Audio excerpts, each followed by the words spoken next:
of Egypt, the best Clash Royale player in the world, Mohamed Light!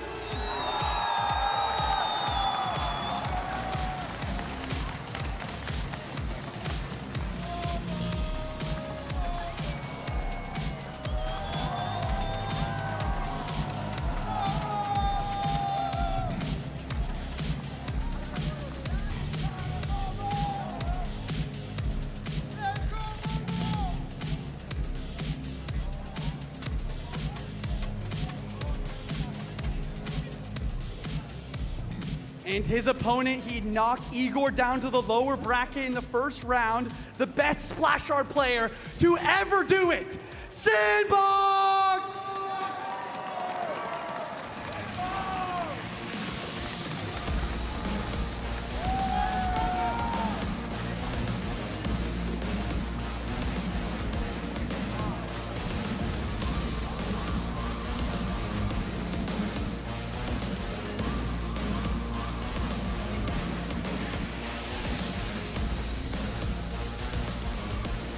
Okay, go with me here, Andrew. Imagine you've spent so many months preparing for Clash Royale League World Finals. You get there, you're the opening match, you beat a former world champion, and then coming up next, you got the two-time Mohamed Light. Well, I sat down with Sandbox and for our interview, and it's be careful what you wish for, right? He was saying, what I want is Mohamed Light in the finals. Well, my friend, you're getting him just a little bit sooner than that. When you talk about Mohamed Light coming off of his 2024 World Championship victory, this is a guy that lost one game last year at World Finals, and it was to a former World Finalist in LCOP. It was game one out there. Other than that, he ran the gamut, undefeated all the way through. Now it's just about how hot is Mo coming into 2025 World Finals. And the big question here is, can Sandbox send this one to game number 3? Yeah. Because that's where he needs to get. I don't think he gets this one done in 2. I think it's a 3-game situation, and then we'll think about what kind of picking does Mo do, because typically he has a plan for game 1 and 2 that he's worked out with his coach Alan,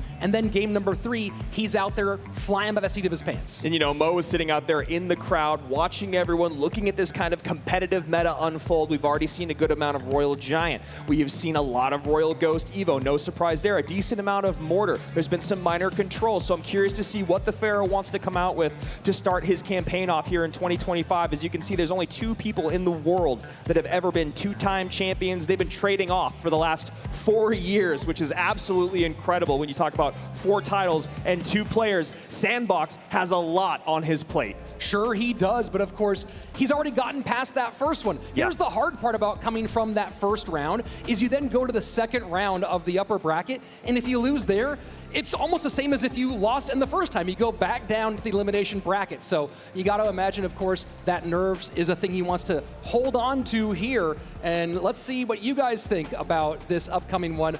I think I have an idea, and 50% for Sandbox is pretty good. I mean, honestly, it's a little higher than I thought it was going to be. Maybe it was after that great run in round number 1. And if you talk about it, you know, our predictions are probably, I'm going to say 100% for Mo Light. I don't know that for sure. Okay, we got 1. Yeah. Okay, here's the bigger number. We got 2, 2 of 3, 3, 4 of 4. No surprise there. And this is where being the underdog is actually not a bad spot to be in. Everyone expects your opponent to win, but he's riding that wave of confidence from the first match of the day, where I think he was the underdog there in some people's minds, mine and yours as well. Of course, let's all acknowledge that the Pharaoh is also the king of drama. Yes. And the lower bracket runs of Mohamed Light are legendary. So who knows what direction we go here. Sandy, of course, a very live dog in this one, but we know that Mohamed Light, the preparation level between him and Alan, who worked together to win a world championship last year. Yes. Again, I'm spending so much time with these coaches through their process, and I know that they have a very specific game plan for Sandbox. And when you talk about Mo's practice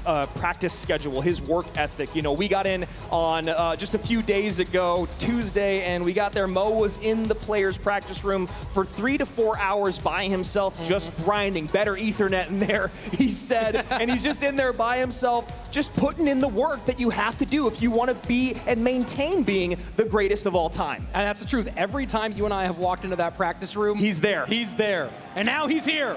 Mohamed Light, Sandbox, game 1. Sandy going fast here in game number 1. Love that confidence. And doing the Mo Light opening. That was not a thing you did with split wall breakers behind King Tower until the man on the left invented it. And Momo looking like he might be going to E-Giant. Also parts of Graveyard here. Certainly smells that way. Miner there to hold everything together, and a NATO to clean it all up. Mohamed Light, maybe not totally happy with the way that went.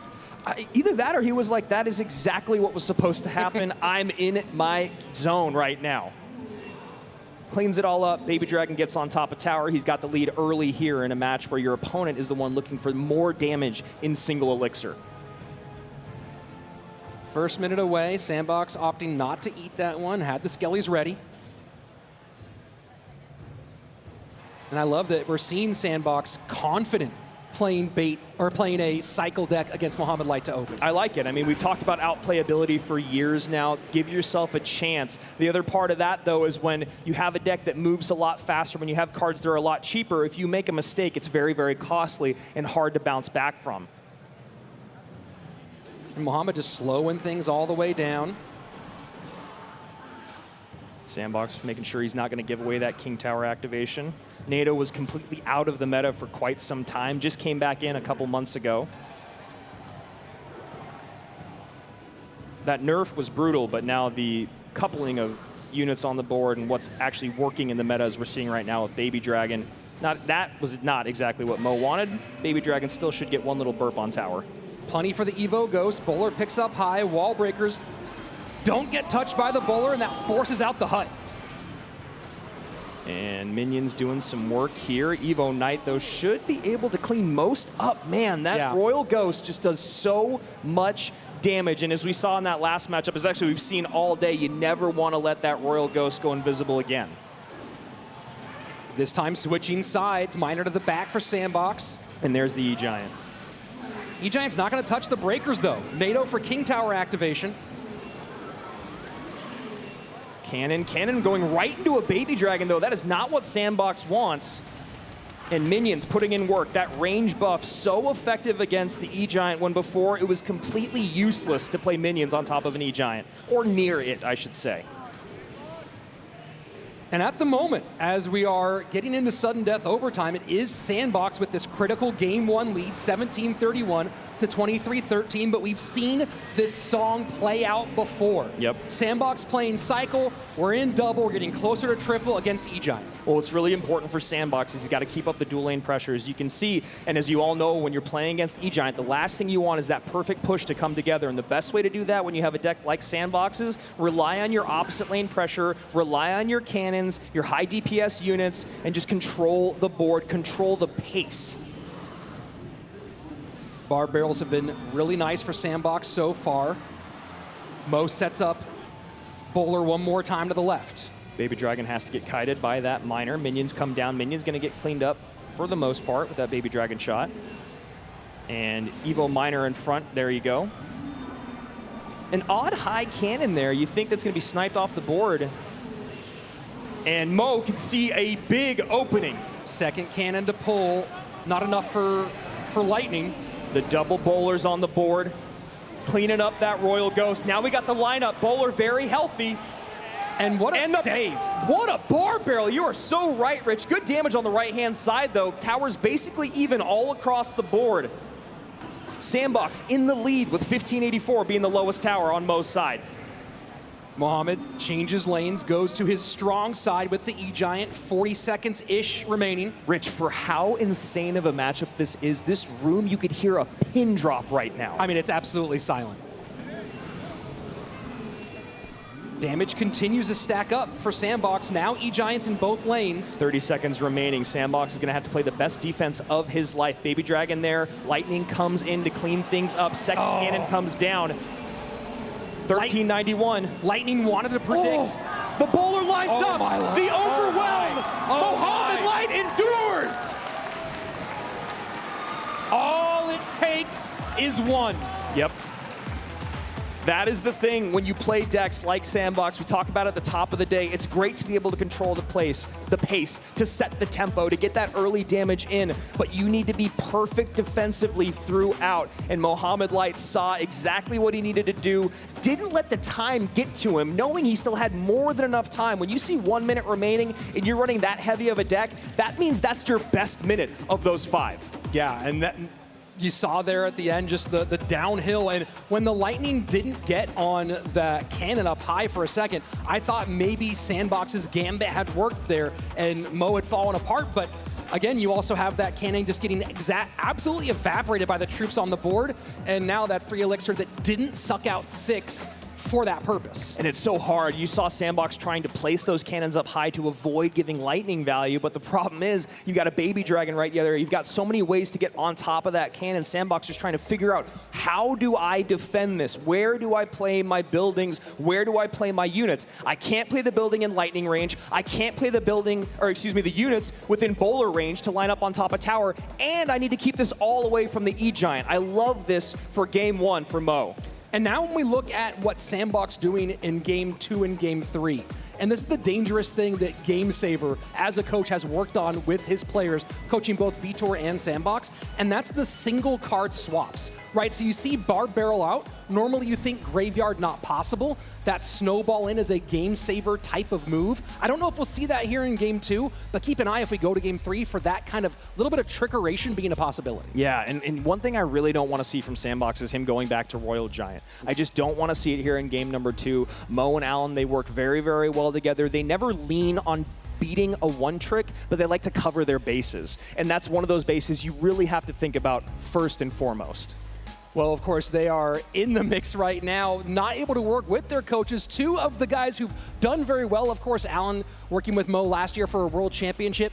Game Saver getting Sosa to World Finals in 2023 and now has 2 players in this mix this time around. So this is where you see has the preparation paid off. Yeah, and this is where Sandbox needs to lean into that confidence that he's been talking about, lean into what he wanted. He wanted Mo in the finals. Well, you're getting him when less is on the line. You still have a life to give. This is actually a better spot to get that first game in against Mohamed Light. So let's see if he can bounce back here. Game number 2, Sandbox, the Pharaoh, coming your way.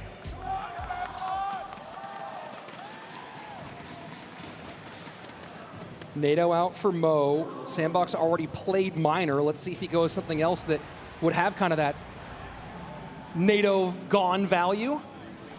And a little smile and look up there from Mo. And if you guys are familiar with watching him on broadcast, that is a horrifying smile. It looks sweet, but you know when you're playing against him and he's vibing, it's not a good place to be in. And he's playing Mortar. He's got my heart. A lot on the board for Mohamed Light to deal with. Valk, Baby Dragon, Bowler on that left-hand lane.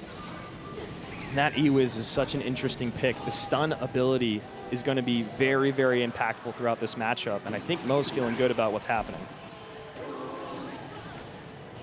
Perfectly timed log, and ability to, maybe Mo didn't expect to go all the way past the bridge.